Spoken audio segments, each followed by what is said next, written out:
جی ناظرین، بریک کے بعد ایک بار پھر آپ کو خوش آمدید کہتے ہیں۔ بریک پہ جانے سے پہلے بات ہو رہی تھی حکومت کے جو اتحادی ناراض ہو گئے ہیں وہ واپس کیسے آئیں گے، اور صابر بلوچ صاحب کہتے ہیں کہ جمہوریت کو بچانے کے لیے سب کو سامنے آنا پڑے گا۔ لیکن آپ کی جماعت کے بارے میں اسماعیل بلیدی صاحب یہ کہا جاتا ہے کہ آپ کی جماعت حکومت کا ساتھ اس وقت جب چھوڑ دیتی ہے جب حکومت جانے والی ہوتی ہے، آپ کو برے دن نظر آ جاتے ہیں، اس لیے برے دن آنے سے پہلے ہی آپ لوگ نکل آتے ہیں، کچھ ایسا ہی ہے؟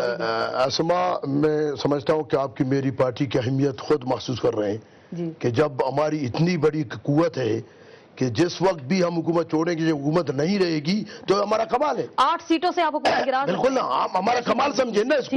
باقی دوسری بات ہے کہ تاثر جو آپ کہہ رہے ہیں، ہمیں پتا تھا کہ مسلم لیگ کاپ ویٹنگ لسٹ میں ہے، یہ ہمیں پہلے پتا تھا، اور کیوں کا بھی ہمیں پتہ نہیں تھا۔ ہم نے اصولی فیصلہ کیا، اور ہم نے اسما پہلے بھی بگٹی کے دور میں 20 استعفا دی، وہ حکومت 2 مہینے نہیں رہا، 1 مہینے نہیں رہا۔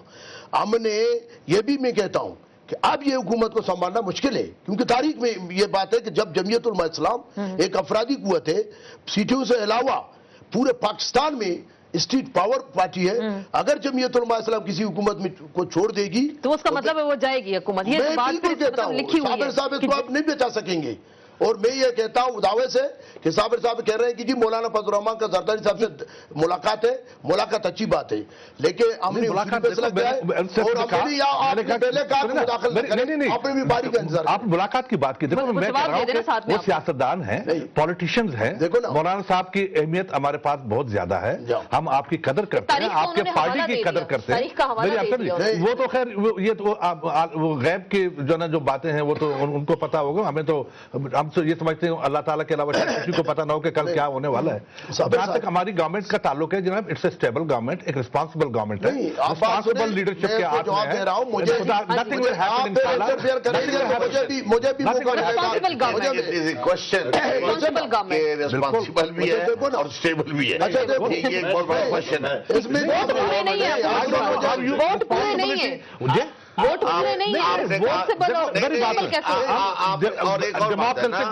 اس کے تو اپنے میں حیران ہوں کہ شاہ صاحب کس طرح جو نا یہ بات اس کے اپنے لیڈر نے کا کہنا ہے کہ جناب کہ ہم ڈیموکریسی کو سوال پیدا کرتے ہیں، لیکن وہ کہہ رہے ہیں آپ ڈیموکریسی ہیں، دیکھو نا اس سے آپ اپنا مطلب نکال لیتے ہیں، میں ڈیٹیل نہیں کرنے لگے۔ نو آپ ڈیموکریسی یہ کہ دیکھو ڈیموکریسی کیا ہے، بہت بڑے ڈکٹیٹر ہیں، کیا کر رہے ہیں آپ؟ کون ڈکٹیٹر ہے؟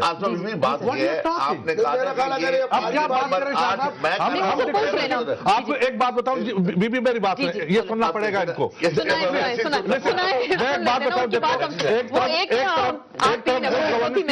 ایک طرف گڈ گورننس کی بات کرتے ہیں، اچھا کہتے ہیں کہ جناب کے اختیارات کو اپنے جائز طریقے سے استعمال کرو، اختیارات کو جائز طریقے سے جب استعمال کرتے ہیں، گڈ گورننس کی طرف جب آ جاتے ہیں تو پھر اعتراض بھی کرتے ہیں یہ لوگ۔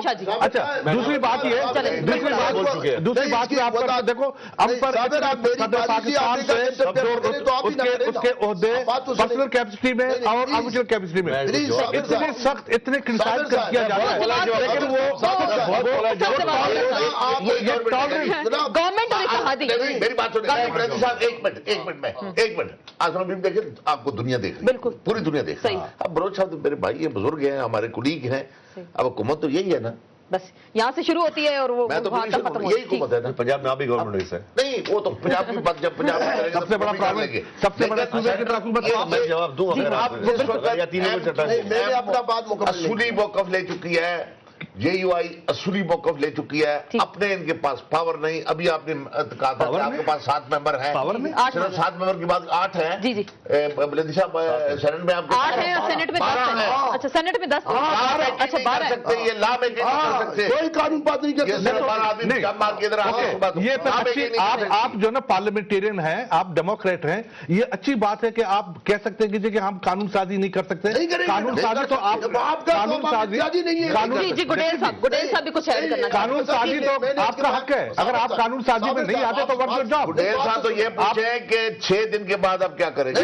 4 دن تو گزر گئے نا، 10 دن کا آپ نے ٹائم دیا۔ نہیں بالکل، یہ تو ان کی بات اپنی جگہ، آپ کچھ بیلنس بات کر سکتے ہیں۔ ابھی آپ نے پروگرام کے شروع میں کہا کہ یہ سیاسی پارٹیاں عوام کے ایشو پہ نہیں آتی۔ بالکل شروع دن سے پارلیمنٹ کی کارروائی دیکھ لیں، ایم کیو ایم کے حد تک میں کہتا ہوں، پارلیمنٹ کارروائی دیکھ لیں، مہنگائی ہو، الیکٹریسٹی بڑھنے پہ ہو، पावर क्राइसिस पे हो, गैस का हो, अवाम की तनख्वाहों पे हो, किसी की तनख्वाह रुकने पे हो, सारे इश्यू पे एमक्यूएम के 25 नुमाइंदे अल्हम्दुलिल्लाह, आप मिनट्स उठा के देख लो, हमने हर इश्यू पे आवाज उठाई।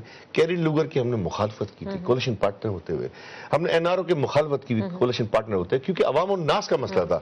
हमने जो आपका निजाम अदल आया था, हमने कहा सूफीइज्म नहीं चाहिए, सूफी मोहम्मद का इस्लाम नहीं चाहिए, मोहम्मद सल्लल्लाहु अलैहि वसल्लम अब क्या होगा? अजय माजी की बात है। अब जैसे आरजीएसटी पे भी आपका आरजीएसटी पे तो हमने ये कहा है कि कोई पार्टी भी लीड करे, हम लॉन्ग मार्च करने को तैयार है, लीडरशिप कोई और पार्टी ले। अल्ताफा का खुला स्टेटमेंट, इससे बड़ा स्टेटमेंट कोई नहीं सकता। तो फिर इनके साथ क्या करेंगे? शाह साहब ने बड़ा अच्छा सवाल किया, 6 दिन बाद क्या करेंगे? देखिए 4 दिन तो गुजर 6 दिन में वफाक से जो बात होगी, पीएम से और जरदारी साहब से बात होगी, इसके बाद अगर हमें तसल्ली बख्श जवाब नहीं आता तो हम फैसला करने में आजाद। बहुत नेगेटिव सियासत हुई इस मुल्क में।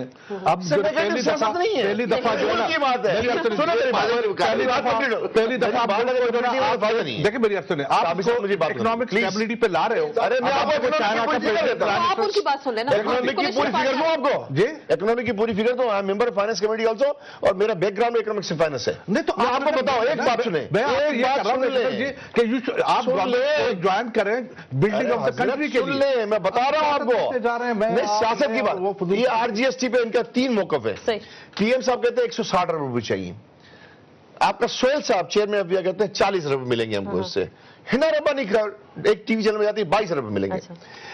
ये 22 अरब, 40 अरब, 160 अरब, इनको आज तक नहीं पता कितने अरब मिलेंगे। सुने इसके बाद, इतने अरब आएंगे वो जाएंगे ना, इसके बाद ये तो फिगर के बिना कैलकुलेशन नहीं हो सकती सर, इकोनॉमिक्स की फाइनेंस तो ठीक है, इक्वेशन पूरी नहीं हो सकती। जरूरी नहीं, और 1200 रुपए आपके सिस्टम में पड़े हुए हैं, वो तो आप ले नहीं सकते। लेकिन 1200 अरब रुपए के तो 1500 अरब के कर्जे भी ले लिए। 1500 अरब कर्जे की बात नहीं कर रहा हूं, सिस्टम के अंदर जो 1200 अरब चलेगी कैसे? सवाल ये मनी लीक है, वो तो शाह साहब ने बोला कि आप नंबर्स, वो तो विकी लीक है, इधर ये मनी लीक है। चलें 1200 रुपए की आगे मनी लीक्स भी आ गई, नंबर्स कैसे पूरे करेंगे आप? उनके वोट सेनेट में आपको लेजिस्लेशन के लिए तो चाहिए होगा ना। देखो मैंने पहले आपको अर्ज किया, देखो नंबर तो अव्वल तो इंशाल्लाह बराबर हैं, पूरे होंगे, लेकिन मैं एक आपको अर्ज कर लूं, मैं सिर्फ इतनी सी बात करता हूं, देखो कि ये लोग रिस्पांसिबल हो जाएं, इनको रिस्पांसिबिलिटी की जरूरत है।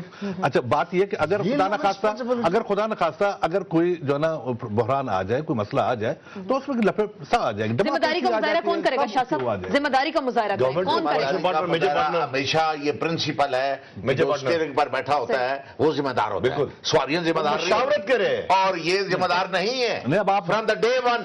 फ्रॉम द डे वन ये जिम्मेदार नहीं है। आप अच्छा जो है ना, यदि वरना इतनी लकी गवर्नमेंट मैंने जिंदगी में कम से कम पहली बात देखी है, जिसको अपोजिशन बहुत अच्छी मिली, जिसको पार्टनर बहुत अच्छे मिले, लेकिन ये खुद है आपको कोलिशन पार्टनर्स अच्छे मिले, अच्छे ही थे लोग, बावजूद इनकी जातियों के उनके साथ चलते रहते इंसान। बड़ी बात है शाह साहब, अगर देखें, अगर उसूल की बात देखें हमारी, जी जी, इनके मेंबर कितने? 7 8 मेंबर और 11 वहां पे कितने हो गए? 12 18 19 हो गए। इनकी वजारतें कमेटियां कितनी मिली? एमक्यूएम ने कोई डिमांड कभी नहीं की। हमने बोला मुल्क के बेहतरीन मफाद में हम कोलिशन गवर्नमेंट बने। आपको मिला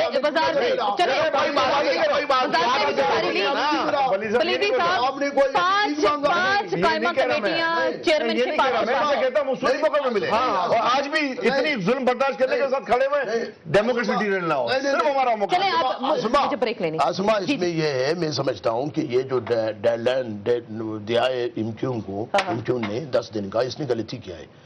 उसी दिन बिल्कुल, उसको हमारी तरह उसी दिन अगर हुकूमत को ये दिखाना चाहते, मैं हैरान हूं कि कौन सा 10 दिन दे रहे हैं। अभी इंतजार किस चीज का? हमने इमामत का प्रिंसिपल का डायलॉग करें, अगर वो हमको नहीं करते तो हम भी बहुत सारे हर एक का अपना अपना पॉलिटिकल स्टैंड होता है। हर कारकुन का है, उनके सोच समझ के बात करते हैं। का भी जवाब आ गया है। अभी मैं सुन रहा था थोड़ी देर, डॉक्टर साहब ने कहा है कि हम मैंने जो कुछ कहा है उसे एक लफ्ज पीछे होने के लिए पीछे नहीं हटेंगे, लेकिन यहाँ हमें लेनी है एक ब्रेक। और साबिर बलोच साहब बार बार कह रहे हैं डेमोक्रेसी को बचाएं और तमाम जो पार्टीज हैं, पॉलिटिकल पार्टीज जिम्मेदारी का मुजाहरा करें। ये जिम्मेदारी का मुजाहरा हुकूमत करेगी या पॉलिटिकल पार्टीज करेंगी, इसमें हम बात करेंगे, लेकिन एक ब्रेक के बाद।